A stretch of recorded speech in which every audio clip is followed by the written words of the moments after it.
Matric পৰীক্ষাৰ পিছতেই পুত্ৰক কিনি দিছিল ডমিনাৰ 400 বাইক।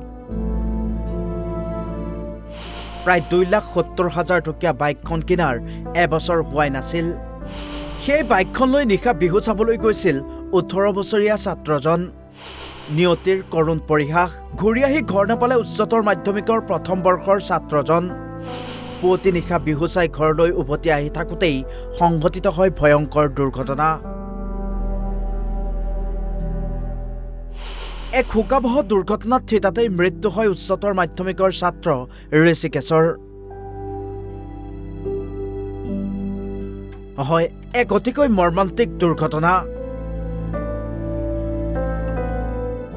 মাত্ৰ 18 বছৰ বয়সতেই চিৰ বিদায় মাগিলে উচ্চতৰ মাধ্যমিকৰ ছাত্ৰ ঋষিকেশ বৰ্মই।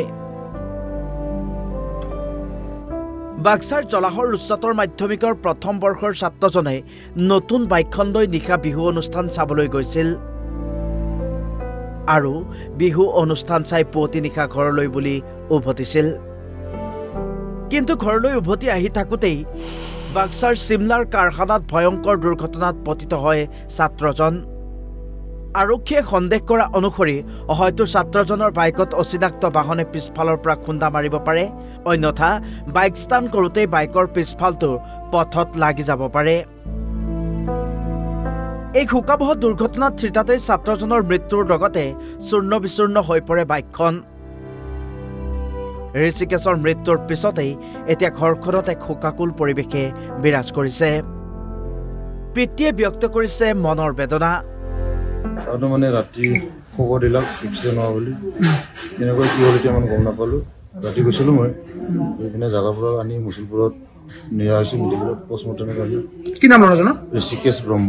কি পঢ়ি আছিলে? হায়াৰ ছেকেণ্ডাৰী ফাৰ্ষ্ট ইয়াৰ এইবাৰ। এক্সিডেণ্টটো কেনেধৰণে হৈছে?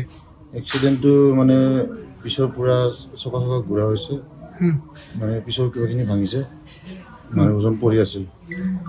কি বাইক আছিলে? বাজাজ ডমিনাৰ। ক'ত গৈছিল? ফাংচন চাব গৈছিলোঁ লগতে। ক'ত হৈছে এক্সিডেণ্ট? কোনখিনি হৈছে? এইখিনি কাৰানা স্পট ডেট হৈছে?